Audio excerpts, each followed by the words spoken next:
चलिए अपन क्या करते हैं, टैली ओपन करेंगे,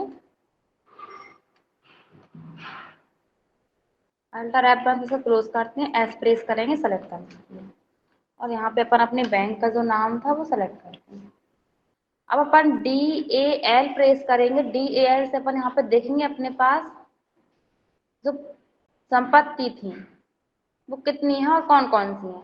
अब यहाँ पे तो वो बहुत सारी बता रहा, तो आप बैलेंस शीट से भी चेक कर सकते हैं। बैलेंस शीट के लिए B प्रेस करेंगे, फिक्स असेट्स, तो यहाँ पे ओनली अब आपके पास फर्नीचर है, जबकि आपके पास लेजर तो प्रिंटर का भी बना हुआ है, पर प्रिंटर नहीं है क्योंकि वो अपन ने खरीदा था और खरीद के फिर अपन ने उसे बेच भी दिया, तो उसका लेजर अकेला शो करा रहा है, पर अब वो अपने पास नहीं है।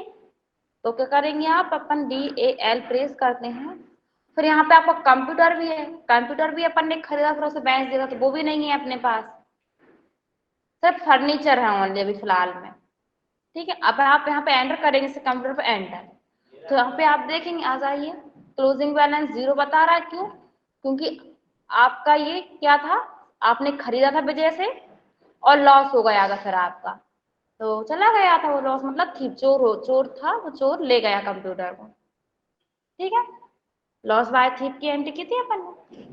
अब जैसे कि आप क्या कर रहे हैं, दोबारा आप कोई संपत्ति खरीद रहे हैं, कौन सी संपत्ति खरीद रहे हैं, जैसे कि आप AC खरीद रहे हैं या फैन खरीद रहे हैं, तो पहले आप उसका क्या करेंगे, यहाँ पे लेजर बनाएंगे। लेजर कैसे बनाते हैं, ALC, जिससे आप यहाँ पे ले रहे हैं फैन। ठीक है, एंटर करेंगे, अंडर में ये कहाँ जाएगा, फिक्स असेट। ठीक है, और AC वगैरह खरीद रहे तो आप वो भी ले लेंगे, पर अभी अपन फैन ही रहने देते हैं। एस्केप के द्वारा आप बैक जाएंगे। अब अपन ने नगद खरीदना और नगद बेचना तो लास्ट क्लास में पढ़ लिया था, अब अपन उधार की बात करते हैं यहाँ पे।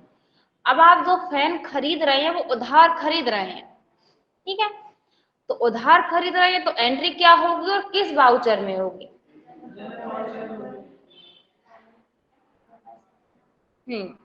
जर्नल वाउचर में एंट्री होगी, बाय में असेट्स का नाम मतलब संपत्ति का नाम, और 2 में पर्सन का नाम, जिस पर्सन से आप उधार खरीद रहे हैं।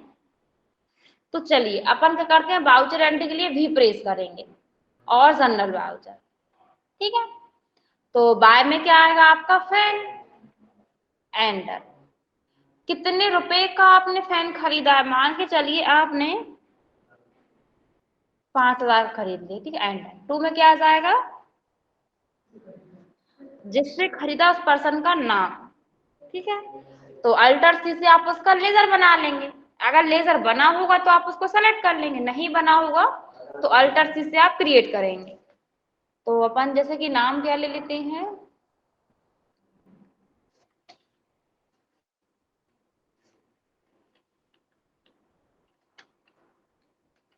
ठीक है, एंटर। अब अंडर में आप सॉरी अलाइस में आप इसके शॉप का नाम भी लिख सकते हैं, कुछ स्टूडेंट बोलते हैं ना कि मैडम शॉप का नाम नहीं लिख सकते क्या, अलाइस में आप शॉप का नाम भी लिख सकते हैं, और जो भी उसकी इंफॉर्मेशन रहती है आप वो भी लिख सकते हैं, मोबाइल नंबर एड्रेस वगैरह जो आपको देना आता है वो दे सकते हैं। अब ये अंडर में कहाँ जाएगा, हाँ सैंडी क्रेडिटर, एंटर। अब यहाँ पे ये मेलिंग डिटेल्स में आप उसकी पूरी इंफॉर्मेशन फिल कर देंगे, किसकी, रोहन नाम के पर्सन की जिससे अपन उधार संपत्ति खरीद रहे हैं। हम इसको सेव कर दें, तो आ गया यहाँ पे नाम, एंटर करेंगे, यहाँ से न्यू लीफ, एंटर। ठीक है, अब आप यहाँ पे देख सकते हैं कि नरेशन लिख देंगे आप, क्या लिखेंगे, we fan purchase from creditor से, या फिर आप उसका नाम लिखना चाहते हैं, नाम जो भी आपको जैसा ठीक लगे, एंटर करके उसको सेव कर दें। अब आपने ये फैन क्या कर लिया है, खरीद लिया। अब आपने 1-2 साल या जितने भी मंथ इसको चलाया और आप उसे अब बेच रहे हैं।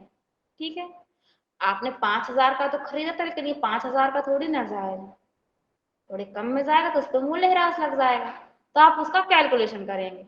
ठीक है, डेप निकालेंगे आप।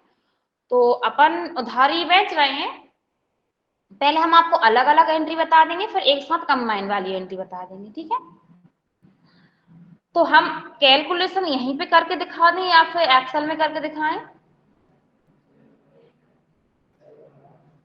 एक्सेल में, ठीक है। तो अपन यहाँ पे एक्सेल ओपन करते हैं।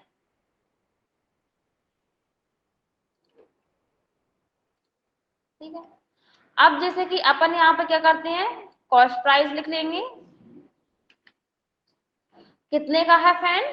5000। फिर यहाँ पे आप रेट ऑफ डेप लिख लेंगे, कितने परसेंट से आप उस पर मूल्यह्रास लगा रहे हैं, मतलब जरूरत है ना दर, कितनी परसेंट की दर से आप उस पर मूल्यह्रास लगा रहे हैं, संपत्ति पर कितनी लग रही है, क्योंकि सामने वाला आप यहाँ पे बेच रहे हैं तो आप उसको कम में देंगे, कम में जाएगी तो मूल्यह्रास लग रहा है आपको संपत्ति पे। क्या वो तो फिर उस अलग प्रोसेस हो जाती है, क्योंकि उसमें यहाँ पर और आ जाएगा, पर अपन तभी इतना टाइप करके अपन बेच रहे हैं इसमें, तो अपन यहाँ पे इस टाइप से ले लेते हैं। अब अपन यहाँ पे क्या करेंगे, 5, तो 5% ले लेते हैं। ठीक है, अब यहाँ पे आप क्या निकालेंगे, पर, तो हम शॉर्ट में लिख दें पर ईयर डेप। ठीक है, फिर एंटर करेंगे per month dep, per day dep. समझ तो आ जाएगा ना, तो आप बोले कि हमने वैसे बोला तो पूरा पूरा है। अब अपन क्या करते हैं, यहाँ पे इक्वल करते हैं, पर ईयर डेप निकालने के लिए इक्वल करेंगे आप कॉस्ट प्राइस का सेल एड्रेस और into rate of dep, enter कर दें। तो एक साल का कितना आया है, 250। अब आप यहाँ पे मंथ का निकालेंगे तो इक्वल करेंगे पर ईयर का सेल एड्रेस डिवाइड 12, एंटर। तो कितना आया है, 20 आया, पर आप इसे अगर कम कर देंगे 21 हो जाएगा। फिर यहाँ पे आप इक्वल करेंगे पर ईयर डेप का सेल एड्रेस डिवाइड 365, एक आता है। अब आपने इस फैन को कितने दिन यूज किया, अब हमने आपको बताया कि किस टाइप से आप डेज निकालते हैं, सभी को आता है डेज कैलकुलेशन करना, तो अपन यहाँ पे डायरेक्ट लिख देते हैं। अगर आप मंथ लेते हैं, जैसे 5 मंथ किया तो 21 में 5 का इंटू कर देंगे, और एक ईयर है तो एक ईयर का 250 हो जाएगा, 2 साल है तो आपका 500 डेप हो जाएगा। पर अपन डेज में ले रहे हैं यहाँ पे, तो अपन मान के चलिए अपन ने इसको 65 डेज यूज किया है। ठीक है, एक दिन का आपका एक है, तो आप इक्वल करेंगे पर डे डेप का cell address into days, and तो आपका यहाँ पे 45 आ जाएगा, राउंड से हटा देखिए 45 आ गया। अब आप यहाँ पे सेलिंग प्राइस निकालेंगे, सेलिंग प्राइस निकालने के लिए इक्वल करेंगे कॉस्ट प्राइस का सेल एड्रेस माइनस जो आपका यूज डेप आया है, 65 डेज पर डेप आया उसका माइनस कर देंगे। तो आपको कितने में बेचना चाहिए,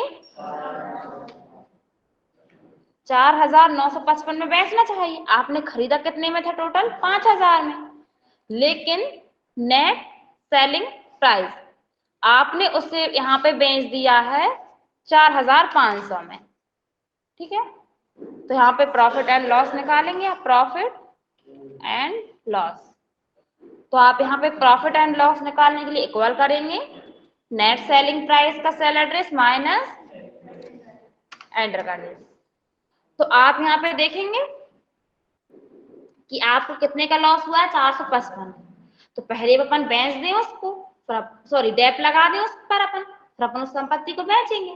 तो 45 रुपए की एंट्री होगी डेप की। ठीक है, तो चलिए टैली में चलते हैं, वाउचर एंट्री के लिए वी प्रेस करेंगे। डेप की एंट्री किस वाउचर में होती है, जनरल वाउचर में। ठीक है, तो अपन यहाँ पे बाय में लिखेंगे डेप, जो कि अपना पहले से लेजर बना हुआ है।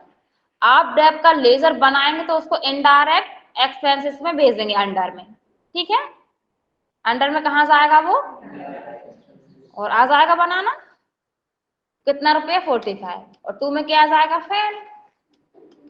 ठीक है, एंटर करके सेव कर देंगे। अब आप इसको उधारी बेच रहे हैं, तो जिस पर्सन को बेच रहे हैं अब आप उसका नाम लेंगे, मतलब लेजर बनाएंगे उसके नाम का। तो उधार संपत्ति बेच रहे हैं तो किस वाउचर में एंट्री होगी, जनरल में। अब एंट्री क्या होगी, हमने क्या बोला था, आपके व्यापार में जो आता है उसे बाय करते हैं, जो जाता है उसे टू करती हैं। अब आपके पास से जिस पर्सन से भी आएंगे